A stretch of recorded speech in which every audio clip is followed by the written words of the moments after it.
Real numbers chapter number 2 exercise 2.1। आज के इस लेसन में हम इस एक्सरसाइज के कुछ क्वेश्चन सॉल्व करेंगे, बट एक्सरसाइज शुरू करने से पहले कुछ थ्योरी बहुत इंपॉर्टेंट है। इसमें सबसे पहला टॉपिक है रैशनल नंबर्स। हम इसे डिफाइन करेंगे कि रैशनल नंबर्स होते क्या है। वैसे आमतौर पर जो रियल नंबर्स है वो रियल नंबर सिस्टम जो है वो रैशनल और इरेशनल नंबर्स की कम्बिनेशन होती है, या हम इसे यूँ भी डिफाइन करते हैं रियल नंबर्स को कि real numbers is the combination of और is the union of rational and irrational numbers. तो ये रैशनल और इरेशनल नंबर्स हैं क्या, बहुत ही छोटी और मुख्तसर डिटेल में आपके साथ शेयर करता हूँ। Rational numbers are numbers that can be expressed as the ratio or fraction of two integers. यानी ये ऐसे नंबर्स होते हैं जिन्हें आप फ्रैक्शनल फॉर्म में एक्सप्रेस कर सकते हैं। अब फ्रैक्शन के 2 कंपोनेंट्स होते हैं, न्यूमरेटर एंड डिनोमिनेटर। किसी भी नंबर को जब आप न्यूमरेटर और डिनोमिनेटर या फ्रैक्शनल फॉर्म में एक्सप्रेस करें, शो करें, उस नंबर को हम कहते हैं रैशनल नंबर। रैशनल नंबर बज़ात खुद एक सेट है जिसमें बहुत सारे सबसेट्स मौजूद हैं, जैसे natural numbers, whole numbers, prime numbers, composite numbers, integers. ये सारे के सारे जो है वो रैशनल नंबर्स के सबसेट्स हैं। मैं बहुत ज़्यादा डिटेल में नहीं जाऊँगा, यहाँ सिर्फ ये आपको बताऊँगा कि ऐसे नंबर्स या ऐसे इंटीजर्स जिन्हें आप फ्रैक्शनल फॉर्म में लिख सकें, जिन्हें आप न्यूमरेटर और डिनोमिनेटर के फॉर्म में लिख सकें, उसे हम पढ़ते हैं rational numbers. In other words, a rational number is any number that can be written in the form of a over b. Now what is a over b? a over b is the standard form of rational number, जिसमें a और b दोनों integers है। ये positive भी हो सकते हैं और नेगेटिव भी हो सकते हैं। Where a and b are integers and b is not is equal to 0. एक स्पेशल कंडीशन है रैशनल नंबर्स के लिए कि b जो है वो 0 नहीं होना चाहिए। Now what is b? Denominator of the fraction. Very simple words. Denominator of the fraction 0 नहीं होना चाहिए, बिकॉज अगर किसी भी फ्रैक्शन का डिनोमिनेटर 0 हो तो उस फ्रैक्शन को कहते हैं अनडिफाइंड। अनडिफाइंड का मतलब ये हो गया कि वो जो आप फ्रैक्शन जो आपने लिखा हुआ है समथिंग अपॉन 0, फॉर एग्जांपल 3/0, वो रियल नंबर सिस्टम को बिलोंग नहीं करता। आगे मैंने छोटी सी डिटेल लिखी हुई है, since division by 0 is undefined, यानी पॉसिबल ही नहीं है कि आप किसी नंबर को 0 से डिवाइड कर सकें।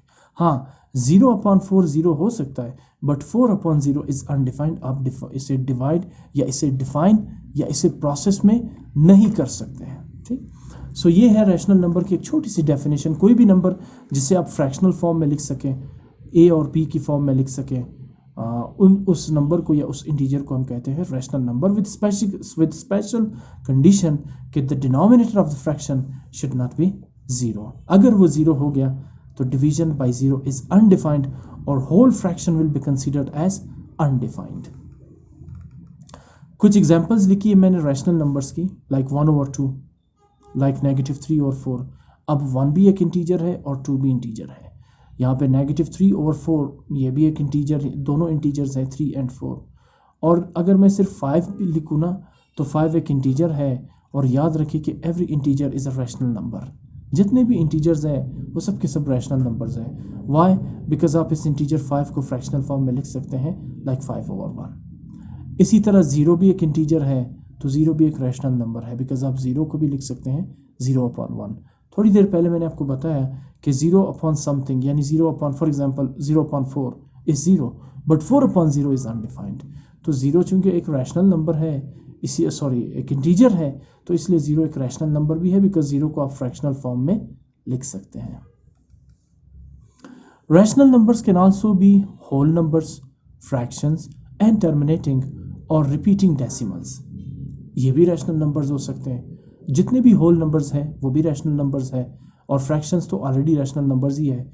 Terminating or repeating decimals. Terminating ऐसे डेसिमल नंबर्स जिसके डेसिमल पार्ट में finite number of digits exist करते हो। फॉर एग्जांपल 0.75, ये डेसिमल पार्ट है 0.75, और ये होल पार्ट है जो डेसिमल से पहले आपको नज़र आ रहा है 0। तो डेसिमल पार्ट में आप देखिए सिर्फ 2 डिजिट्स है, आप काउंट कर सकते हैं ना, डिजिट 1 डिजिट 2, ठीक है ना। तो ये होगा रैशनल नंबर, ये याद रखें, बिकॉज इसको भी आप फ्रैक्शनल फॉर्म में लिख सकते हैं।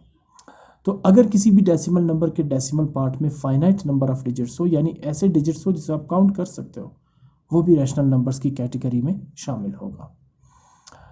0.75 is a rational number because it can also be written as 3 or 4. 0.75 को जब आप इसे फ्रैक्शनल फॉर्म में लिखेंगे ना तो ये नंबर बनेगा 75/100, और फिर इसको जब आप 25 से डिवाइड करेंगे तो 25 3s are 75 and 25 4s are 100. सो इसका मतलब ये हुआ कि 0.75 can also be expressed as 3/4.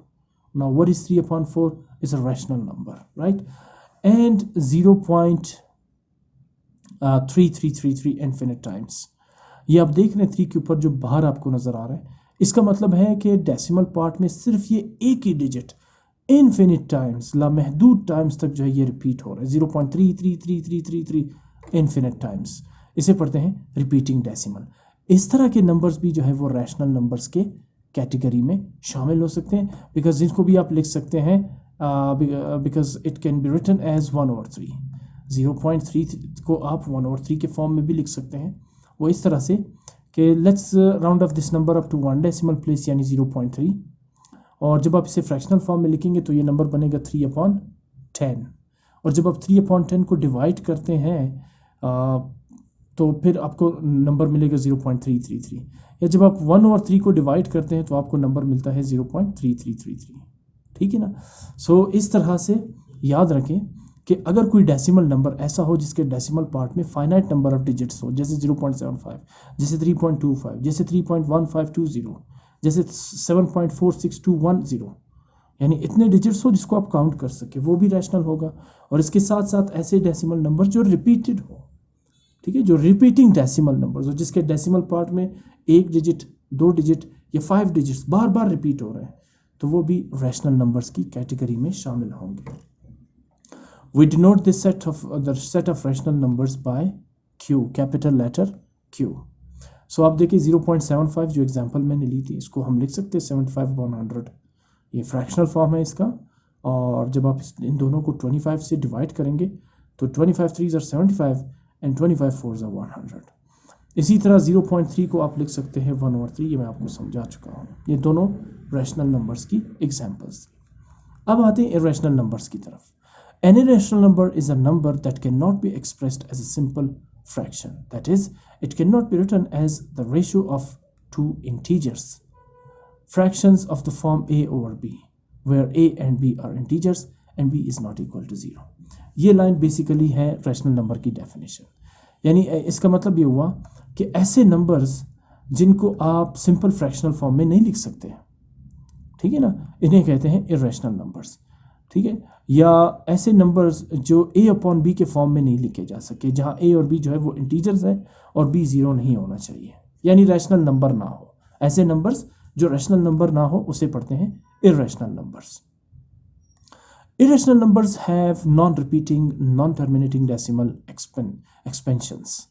Irrational numbers, अच्छा रैशनल नंबर्स में क्या था, रिपीटिंग डेसिमल नंबर्स या टर्मिनेटिंग डेसिमल नंबर्स, जबकि ये बिल्कुल उसका अपोजिट है। इरेशनल नंबर्स में जो डेसिमल नंबर्स होते हैं वो नॉन रिपीटिंग होते हैं और नॉन टर्मिनेटिंग होते हैं, जिनके डेसिमल पार्ट में नंबर ऑफ डिजिट्स जो है वो इनफिनिट होते हैं। ठीक है ना। सम कॉमन एग्जाम्पल्स इंक्लूड पाई, ये एक सिंबल है ज्योमेट्री में आप यूज़ करते हैं, पाई विच इज़ अप्रॉक्सीमेटली 3.14159। अब आपको लग रहा होगा कि इसमें तो फाइनाइट नंबर ऑफ डिजिट्स है, यानी 1 2 3 4 5 डिजिट्स है, तो नहीं, यहाँ वर्ड यूज़ हुआ है अप्रॉक्सीमेटली, तकरीबन। ठीक है ना, फिक्स्ड ये नंबर नहीं है। जब आप पाई की वैल्यू फाइंड आउट करते हैं, गूगल में सर्च करें, या पाई की एक और भी फ्रैक्शनल वैल्यू है 22/7, जब आप उसे डिवाइड करते हैं तो आपके पास जो नंबर आएगा वो नॉन रिपीटिंग होगा और नॉन टर्मिनेटिंग होगा। उसमें डिजिट्स रिपीट भी नहीं होंगे और ख़त्म भी नहीं होंगे, इनफिनिट डिजिट्स होंगे, but it's decimal expansions goes on for ever without repeating. ठीक है ना, पाई जो है ना उसकी अप्रॉक्सीमेटली वैल्यू जो है वो डेसिमल वैल्यू है 3.14। सुना होगा आपने 3.14 पाई की वैल्यू है, लेकिन एक्चुअल वैल्यू जो है वो 3.14159 के बाद और भी ऐसे डिजिट्स हैं जो नॉन रिपीटिंग है और नॉन टर्मिनेटिंग है, कभी ख़त्म भी नहीं होंगे और डिजिट्स दोबारा रिपीट भी नहीं होंगे। तो ये एग्जाम्पल है इरेशनल नंबर की। अगर रिपीटेड हो या फाइनाइट नंबर ऑफ डिजिट्स हो डेसिमल पार्ट में, तो वो नंबर होगा, वो डेसिमल नंबर होगा रैशनल नंबर। और अगर सिचुएशन ये हो, एक ऐसा डेसिमल नंबर जिसके डेसिमल पार्ट में नंबर ऑफ डिजिट्स जो है वो इन्फिनिट हो और नॉन रिपीटिंग हो, तो वो कैटेगरी में शामिल होगा इर्रेशनल नंबर के। एक और एग्जांपल है square root 2, which is approximately, अगर आप स्क्वायर रूट 2 की वैल्यू कैलकुलेटर से निकालें तो अप्रॉक्सीमेटली ये तकरीबन वैल्यू ली गई है, पूरी वैल्यू नहीं है, 1.41421। इसके बाद और भी डिजिट्स है, इनफिनिट डिजिट्स है, and also has a non terminating, ये ख़त्म भी नहीं होंगे ये डिजिट्स, और नॉन रिपीटिंग डेसिमल भी होंगे, मतलब बार बार रिपीट नहीं होंगे इसमें डिजिट्स। तो ये दोनों एग्जांपल्स जो है पाई और अंडर रूट 2, ये नॉन रैशनल इर्रेशनल नंबर के एग्जांपल्स हैं। These numbers contrast with rational numbers, ये रैशनल नंबर्स के अपोजिट है। जैसे देखें ना, रैशनल नंबर में जो डेसिमल नंबर्स होते हैं वो रिपीटेड होते हैं या फिर टर्मिनेटिंग होते हैं, जबकि इर्रेशनल में नॉन रिपीटिंग होते हैं और नॉन टर्मिनेटिंग होते हैं। तो ये जो है ना कंट्रास्ट है, बिल्कुल अपोजिट है, which can be written as fractions and have either terminating or repeating decimal expansions। ये rational numbers की बात हो रही। The set of irrational number is denoted by this Q letter with this symbol। आप इसे Q dash भी पढ़ सकते हैं। For example, square root 2, square root 3 and square root 5। ये irrational numbers की examples हैं। तो याद रखें, इन्हें आप P और Q या A और B के फॉर्म में या फ्रैक्शनल, सिंपल फ्रैक्शनल फॉर्म में नहीं लिख सकते, इसलिए इन्हें कहेंगे इर्रेशनल नंबर। अच्छा, इसमें नंबर आपको एक मिसिंग नज़र आ होगा, बल्कि बहुत सारे नंबर्स मिसिंग नज़र आ रहे होंगे। अंडर रूट 1 क्यों नहीं है, अंडर रूट 4 क्यों नहीं है? क्योंकि अंडर रूट 1 या अंडर रूट 4 में जो नंबर्स है 1 और 4, ये परफेक्ट स्क्वायर नंबर है। इनके स्क्वायर रूट के साथ कैंसिल आउट हो सकते हैं, जिसके बाद नंबर सिर्फ 1 और 2 रह जाएगा। स्क्वायर रूट 4 जो है वो 2 के इक्वल है, स्क्वायर रूट 1 जो है वो 1 के इक्वल है। अगर स्क्वायर रूट के बगैर 1 और 2 को आप देख लें तो ये दोनों नंबर्स जो है वो इंटीजर्स होते हैं। और अभी थोड़ी देर पहले हमने पढ़ा कि जितने भी इंटीजर्स हैं वो सब के सब रैशनल नंबर्स हैं। इसलिए परफेक्ट स्क्वायर नंबर्स के स्क्वायर रूट को जो यहाँ पे शामिल नहीं किया गया, क्योंकि वो इर्रेशनल नहीं बल्कि वो रैशनल नंबर्स हैं। मूव करते हैं फर्स्ट क्वेश्चन की तरफ। इस एक्सरसाइज का बहुत ही सिंपल क्वेश्चन है, separate rational and irrational numbers. सबसे पहला है अंडर रूट 6। वैसे अगर आप कैलकुलेटर से इसकी वैल्यू आप प्रेस करें अंडर रूट 6 की, तो आपको ये एक ऐसा नंबर मिलेगा जिसके डेसिमल पार्ट में हो सकता है नॉन रिपीटिंग डेसिमल नंबर्स हो और non repeating and non terminating decimal number होगा।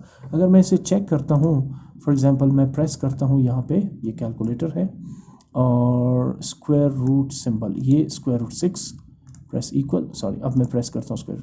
ये देखिए इसमें नंबर आ रहा है, इसके बाद और भी डिजिट्स है इसमें, ठीक है ना। यहाँ पे आप देखिए 2.449489742783178098, इसमें कितने सारे डिजिट्स हैं, लेकिन आपको रिपीटेड डिजिट्स नज़र नहीं आएंगे। रिपीटेड डिजिट्स इस तरह से होते हैं ना, जैसे 1.333333 इन्फिनिट टाइम्स या 1.25252525 इन्फिनिट टाइम्स। यहाँ ऐसी कोई सिचुएशन नहीं है। ये नॉन रिपीटिंग भी है और नॉन टर्मिनेटिंग भी है। तो ये जो अंडर रूट 6 है ये होगा इर्रेशनल नंबर। अब हर नंबर को कैलकुलेटर से वेरीफाई करने की ज़रूरत नहीं है, सिंपली आप इतना छोटा सा फ़र्क याद रखें कि एक ऐसा नंबर जो नॉन परफेक्ट स्क्वायर भी हो और उसके ऊपर स्क्वायर रूट आ जाए तो वो इर्रेशनल नंबर होगा। परफेक्ट स्क्वायर नंबर्स में थोड़ा सा बता देता हूँ, जैसे 1, जैसे 4, जैसे 9, जैसे 16, जैसे 25। इनके जो वो है क्या कहते हैं फैक्टर्स है, 1 1s are 1, 2 2s are 4, 3 3s are 9, 4 4s are 16, 5 5s are 25। तो अगर नॉन परफेक्ट स्क्वायर नंबर है जैसे 6 और इसके ऊपर स्क्वायर रूट का सिंबल आ जाए तो वो इर्रेशनल नंबर होगा। दूसरा पार्ट है 8 over 3, बहुत सिंपल है, ए और बी के फॉर्म है, सिंपल फ्रैक्शन है तो A is a rational number. तीसरा पार्ट है 7 over 10, अगेन ए और बी के फॉर्म में है, दोनों इंटीजर्स है 7b और 10b, तो ये होगा रैशनल नंबर। चौथा पार्ट है, फोर्थ पार्ट है अंडर रूट 26। सबसे पहले तो ये देखिए 26 जो है वो नॉन परफेक्ट स्क्वायर नंबर है। 25 परफेक्ट स्क्वायर नंबर है बिकॉज 5 5s are 25, लेकिन 26 नॉन परफेक्ट स्क्वायर नंबर है और इसके ऊपर स्क्वायर रूट का सिंबल भी आ रहा है, तो ये इर्रेशनल नंबर होगा। फिफ्थ पार्ट डिसाइड करते हैं कि क्या ये रैशनल है या इर्रेशनल नंबर है। तो सबसे पहले मैं 1-2 स्टेप में इसे सिंप्लीफाई करूंगा और आपको दिखाऊंगा कि ये रैशनल है, ऑल्दो कि इसके ऊपर स्क्वायर रूट सिंबल है, लेकिन ये 81 जो परफेक्ट स्क्वायर नंबर है, कैसे? Negative under root 81 is equal to negative sign as it is आ जाएगा। 81 परफेक्ट स्क्वायर नंबर है और इसकी जगह लिख सकते हैं 9 स्क्वायर बिकॉज 9 9 आर 81। इसी तरह 4 भी परफेक्ट स्क्वायर नंबर है जिसकी जगह लिख सकते हैं 2 स्क्वायर। 25 एक और परफेक्ट स्क्वायर नंबर है जिसकी जगह लिख सकते हैं 5 स्क्वायर। ये चूंकि स्क्वायर और रूट आपस में कैंसिल आउट हो जाते हैं इसलिए इस नंबर के साथ स्क्वायर रूट रहता ही नहीं। तो फिर सॉल्यूशन के बाद हम कहेंगे कि ये इरेशनल नहीं बल्कि रैशनल नंबर है। -9 एक नेगेटिव इंटीजर है and every integer is a rational number. अगला पार्ट है अंडर रूट 15। अब एक नॉन परफेक्ट स्क्वायर नंबर है 15 और उसके ऊपर स्क्वायर रूट सिंबल है तो ये होगा इरेशनल नंबर। इसके बाद अगला पार्ट है 7/9। दोनों इंटीजर्स हैं, 7 न्यूमरेटर एंड 9 डिनोमिनेटर। एक सिंपल फ्रैक्शन है without any square root symbol तो ये होगा एक रैशनल नंबर। इसके बाद नेक्स्ट पार्ट है स्क्वायर रूट 15/2। अभी आपको नज़र आ रहा होगा कि ये तो एक रैशनल नंबर है बिकॉज ये सिंपल फ्रैक्शनल फॉर्म में है, तो ऐसा नहीं है। न्यूमरेटर पे जो आपको एक नॉन परफेक्ट स्क्वायर नंबर 15 जो स्क्वायर रूट में नज़र आ रहा है इसकी वजह से एज अ होल इस फ्रैक्शन को आप कहेंगे इरेशनल नंबर, ये रैशनल नहीं हो सकता। इसके बाद अगला पार्ट है 5/7 सिंपल फ्रैक्शन है तो इस बेस पे हम कहेंगे कि ये एक रैशनल नंबर है। आपने इन क्वेश्चंस में सिर्फ आइडेंटिफाई करना है रैशनल और इरेशनल नंबर्स। उसके बाद negative 0/3 which is equal to 0 an integer simple fraction है, numerator a and denominator b 0 and 3 so ये होगा एक रैशनल नंबर। क्वेश्चन नंबर 2 की तरफ मूव करते हैं। Separate the terminating and non terminating decimals.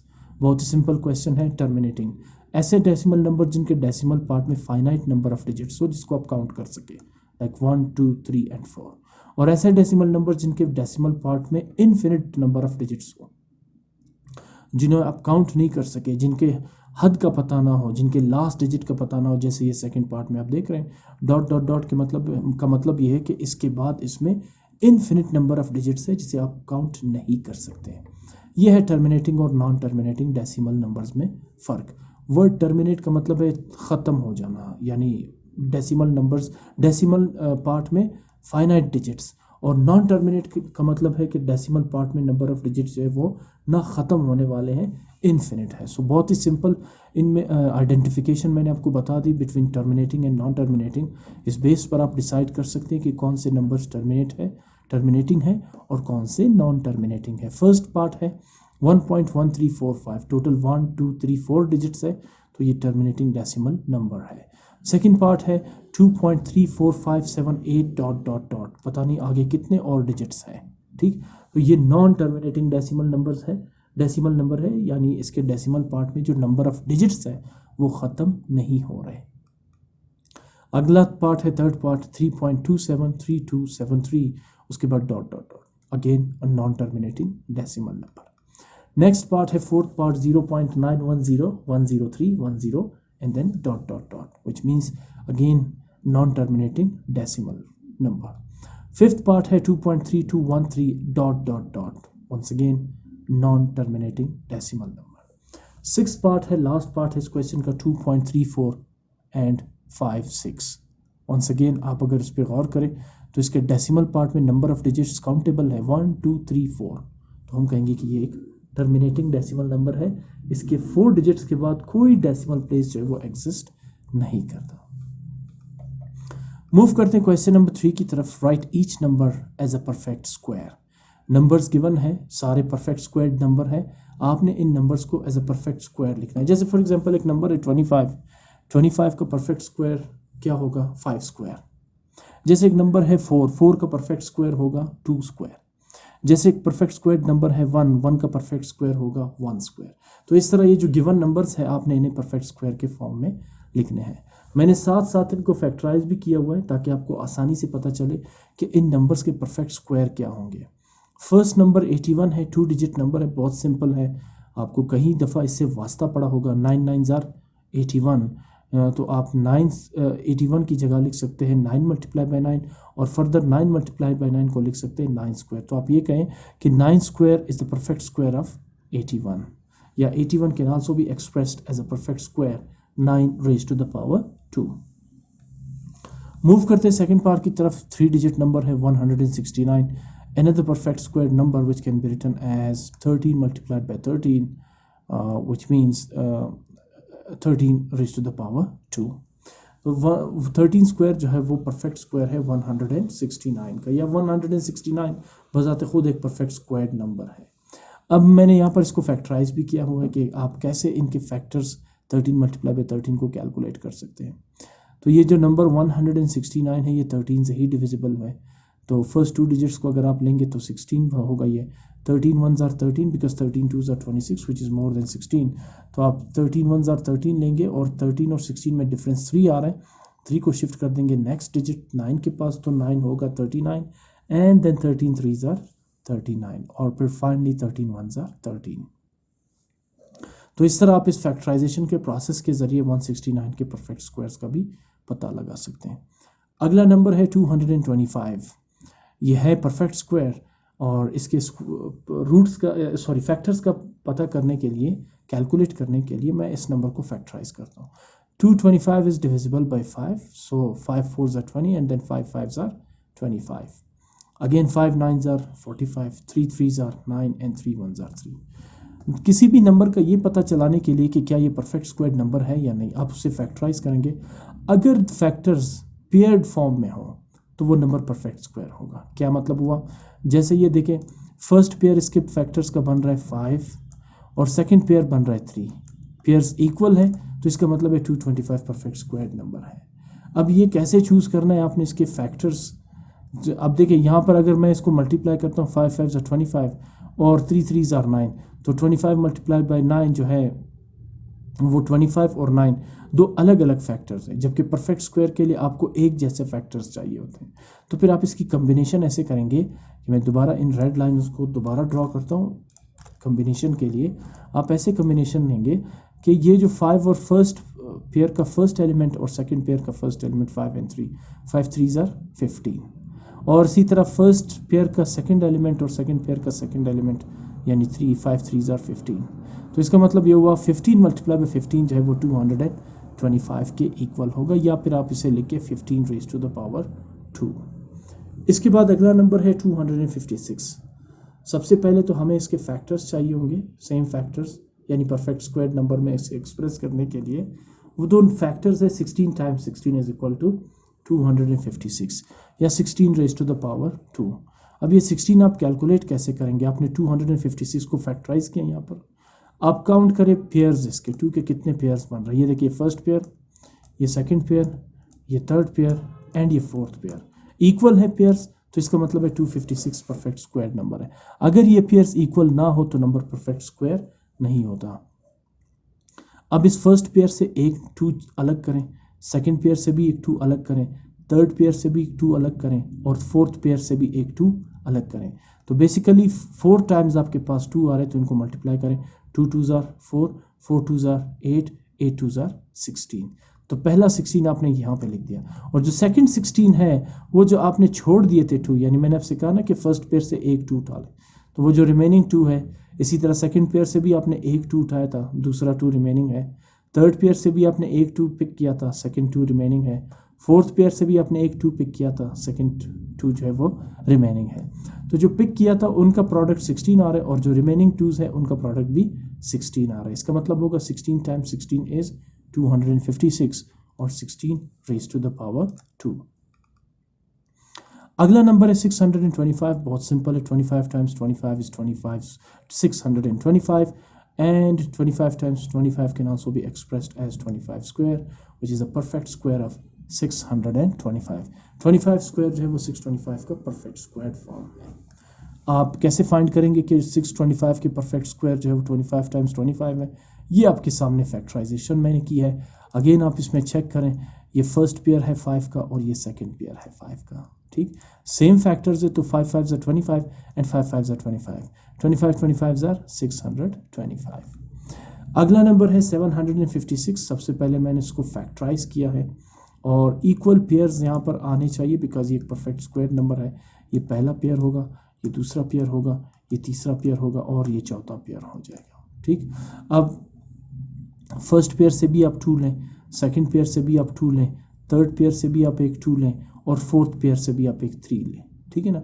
तो 2 2s are 4, 4 2s are 8, 8 3s are 24। ठीक है ना। और जो रिमेनिंग फैक्टर्स हैं यानी 2 multiply by 2 multiply by 2 multiply by 3 उन्हें भी मल्टीप्लाई करेंगे तब भी आपके पास 24 ही आएगा। तो 24 मल्टीप्लाई बाई 24 और 24 स्क्वायर इज इक्वल टू 576। इसके बाद अगला पार्ट है 676। सबसे पहले आपने इसे फैक्टराइज किया। 676 को आप 2 से डिवाइड करेंगे तो 338 आएगा। फिर 338 को 2 से डिवाइड करेंगे तो 169। 169 इस क्वेश्चन का पहला पार्ट था। 13 से होगा डिवाइड तो 13 13s are 169 and then 13 1s are 13। तो पता कैसे चलेगा कि इसके फैक्टर जो है 26 मल्टीप्लाई बाई 26 है। तो ये देखिए इक्वल पेयर आ रहे हैं। तो आप सॉरी पेन मैं उठा लूँ, ये फर्स्ट पेयर और ये सेकंड पेयर। फर्स्ट पेयर से एक 2 उठा ले और सेकंड पेयर से एक 13 उठा ले। 2 13s आर 26 और जो रिमेनिंग फैक्टर्स है 2 and 13 again 2 13s are 26 which means 26 times 26 is 26 square and 26 square is 676। Next part है 49। एक परफेक्ट स्क्वायर नंबर है, बहुत सिंपल नंबर है। 7 7s आर 49 और 7 raised to the power 2। Move करते हैं क्वेश्चन नंबर 4 की तरफ। क्वेश्चन 4 कह रहा है कि establish pattern for the square of natural numbers. आपने पैटर्न एस्टैब्लिश करना है, पैटर्न लिखना है, सारे परफेक्ट स्क्वायर नंबर्स हैं, ठीक है ना। पहला पार्ट है इसमें 9 स्क्वायर। इसका पैटर्न आप ऐसे लिखेंगे कि सबसे पहले आप स्टार्ट करेंगे 1 से। 1 + 2 + 3 + 4 + 5 + 6 7 8 9। जहाँ तक ये नंबर की लिमिट है, जैसे 9 स्क्वायर है तो आप 9 तक नंबर्स को ले जाएंगे प्लस साइन के साथ, और फिर दोबारा डिसेंडिंग ऑर्डर पे जाएंगे, डिक्रीज करेंगे। 9 के बाद 8 + 7 + 6 + 5 + 4 + 3 + 2 + 1। 0 इसमें ऐड नहीं करना है, ठीक। 9 तक लिमिट थी, आप 1 से लेकर 9 तक गए और फिर दोबारा डिसेंडिंग ऑर्डर 8 7 6 5 4 3 2 1 पे आके रुक जाएंगे। ये establish pattern for the square of natural numbers है, ठीक है ना। अब आप गौर करें, इसमें हर डिजिट 2 टाइम्स आ रहा है। जैसे 1 देके 2 दफ़ा आ रहा है, 2 भी ट्वाइस है, 3 भी ट्वाइस है, 4 भी ट्वाइस है, 5 भी ट्वाइस है, 6 भी ट्वाइस है, 7 भी ट्वाइस है और 8 भी ट्वाइस है, एक्सेप्ट फॉर 9। 9 एक ऐसा डिजिट है, एक ऐसा नंबर है जो 1 टाइम आया है। बाकी जितने भी डिजिट्स हैं, नंबर्स हैं, वो सब के सब ट्वाइस है, 2 दफ़ा आए हुए। वहाँ पे ये लिखेंगे 2 × 1, यानी 1 जो है, नंबर 1 जो है वो इस पैटर्न में 2 दफ़ा है तो इसलिए 2 × 1। और नंबर 2 जो है वो भी इस पैटर्न में 2 दफ़ा है तो इसलिए 2 × 2। नंबर 3 भी इस पैटर्न में 2 दफ़ा आ रहा है तो इसलिए 2 × 3। नंबर 4 भी इस पैटर्न में 2 दफ़ा आ रहा है तो इसलिए 2 × 4। 5 6 7 और इवन 8 भी इस पैटर्न में 2 दफ़ा आ रहा है इसलिए 2 × 8। और 9 चूँकि एक ही दफ़ा आ रहे हैं तो +9 आप एज इट इज़ लिख देंगे। उसके बाद इनको मल्टीप्लाई करें। जैसे 2 1s are 2, 2 2s are 4 and then 2 3s are 6, 2 4s are 8, 2 5s are 10, 2 6s are 12, 2 7s are 14, 2 8s are 16 और 9 एज इट इज़। और आखिर में जब आप इन सबको प्लस करेंगे तो इन सब का टोटल सम होगा 81, जिसका मतलब है 9 स्क्वायर का मतलब होगा 9 9s आर 81। तो ये प्रोसेस है पैटर्न स्टैब्लिश करने का। अगला है 7 स्क्वायर। तो आप 1 से स्टार्ट लेंगे और आपकी जो पीक होगी, जो लिमिट होगी वो 7 तक होगी। 1 + 2 + 3 + 4 + 5 + 6 + 7 अब डिसेंडिंग ऑर्डर +6 + 5 + 4 + 3 + 2 + 1। वंस अगेन इसमें सारे नंबर्स 2 दफ़ा आ रहे हैं सिवाय 7 के, सिर्फ 7 इसमें 1 टाइम आ रहे हैं। तो आप क्या लिखेंगे, 1 2 टाइम्स आ रहा है तो 2 × 1, 2 2 टाइम्स आ रहा है तो 2 × 2, 3 भी 2 टाइम्स आ रहा है तो 2 × 3, 4 भी 2 टाइम्स आ रहा है तो 2 × 4, 5 भी 2 टाइम्स है, 6 भी 2 टाइम्स है और 7 जो है वो 1 टाइम है, सिंगल है तो इसलिए 7 को आप एज इट इज़ लिख देंगे। उसके बाद इनको मल्टीप्लाई करें, प्रोडक्ट लें। 2 1s are 2, 2 2s are 4, 2 3s are 6, 2 4s are 8, 2 5s are 10, 2 6 are 12 plus 7। और जब आप इन सब को प्लस करेंगे तो इन सब का सम होगा 49, यानी 7 स्क्वायर इज इक्वल टू 49। अगला पार्ट भी इसी तरह है 8 स्क्वायर। पैटर्न स्टैब्लिश करने के लिए आप सबसे पहले नंबर्स लिखेंगे 1 + 2 + 3 + 4 + 5 + 6 + 7 + 8, लिमिट 8 तक है। और अब डिसेंडिंग ऑर्डर +7 + 6 + 5 + 4 + 3 + 2 + 1। अगेन इसमें सारे नंबर 2 टाइम्स आ रहे हैं सिवाय नंबर 8 के, ये एक ही दफ़ा आ रहा है। तो 1 2 टाइम्स आ रहा है तो 2 × 1, 2 भी 2 टाइम्स आ रहा है तो 2 × 2, 3 भी 2 टाइम्स आ रहा है, 4 भी 2 टाइम्स आ रहा है, 5 भी 2 टाइम्स आ रहा है, 6 भी 2 टाइम्स आ रहा है, 7 भी 2 टाइम्स आ रहा है और 8 सिर्फ 1 टाइम आ रहा है तो +8 लिखेंगे। अब इनको मल्टीप्लाई करें। 2 times 1 2, 2 times 2 4, 2 times 3 6, 2 times 4 8, 2 times 5 10, 2 times 6 12, 2 times 7 14 and then plus 8. और जब आप इन सबको ऐड करेंगे तो you will get 64 which means 8 8s are 64. तो ये है वो पैटर्न जिसे आप स्टैब्लिश करेंगे. अगला पार्ट है 11 स्क्वायर. तो अगेन आप स्टार्ट करेंगे 1 से. 1 + 2 + 3 + 4 + 5 + 6 + 7 + 8 + 9 + 10 + 11. लिमिट तक आ गए 11 के. उसके बाद डिसेंडिंग ऑर्डर +10 +9 +8 +7 +6 +5 +4 +3 +2 एंड देन +1. अब इसमें सारे नंबर जो है वो 2 टाइम्स आ रहे हैं, दो दफ़ा आ रहे हैं सिवाय 11 के. ठीक है ना, वो 1 टाइम आ रहे हैं. तो आप यहाँ पे लिखे 2 1 जो है वो 2 टाइम्स आ रहे हैं तो 2 × 1. 2 भी 2 टाइम्स आ रहे हैं तो 2 × 2. 3 भी 2 टाइम्स आ रहे हैं तो 3 × 2. 5 भी 2 टाइम्स आ रहे हैं तो 2 × 5. 6 भी 2 टाइम्स आ रहे हैं. 7 भी 2 टाइम्स आ रहे हैं. 9 भी 2 टाइम्स आ रहा है. 10 भी 2 टाइम्स आ रहा है. जबकि 11 जो है वो सिंगल है यानी सिर्फ 1 टाइम आ रहा है. अब इनको मल्टीप्लाई करें. 2 1s are 2, 2 2s are 4, 2 3s are 6, 2 4s are 8, 2 5s are 10, 2 6s are 12, 2 7s are 14, 2 8s are 16, 2 9s are 18, 2 10s are 20 and then plus 11 जो सबसे आखिर में लिखा जाए. और इसके बाद अगर आप इन सबको प्लस करेंगे तो इनका सम होगा 121 which means 11 square is equal to 121. Move करते हैं फिफ्थ पार्ट की तरफ. 6 स्क्वायर. आप स्टार्ट करेंगे 1 से. सो 1 + 2 + 3 + 4 + 5 + 6 + 7 6. उसके बाद आप डिसेंडिंग ऑर्डर 5 4 3 2 1. सारे नंबर्स इसमें ट्वाइस हैं, दो दफ़ा आ रहे हैं सिवाय 6 के. तो 1 2 टाइम्स आ रहा है तो 2 × 1. 2 भी 2 टाइम्स आ रहा है तो 2 × 2. 3 भी 2 टाइम्स आ रहा है 3 × 2. 4 भी 2 टाइम्स आ रहा है 2 × 4. 6 सिंगल टाइम आ रहा है तो लास्ट में आप 6 एज इट इज लिखेंगे. अब इनको मल्टीप्लाई करें. 2 1s are 2, 3 2s are 6 and then 4 2s are 8 and then 5 2s are 10 and then plus 6 as it is. और अगर आप इन सबको ऐड करेंगे तो इन सब का सम होगा 36 जिसका मतलब ये होगा कि 6 स्क्वायर इज इक्वल टू 36.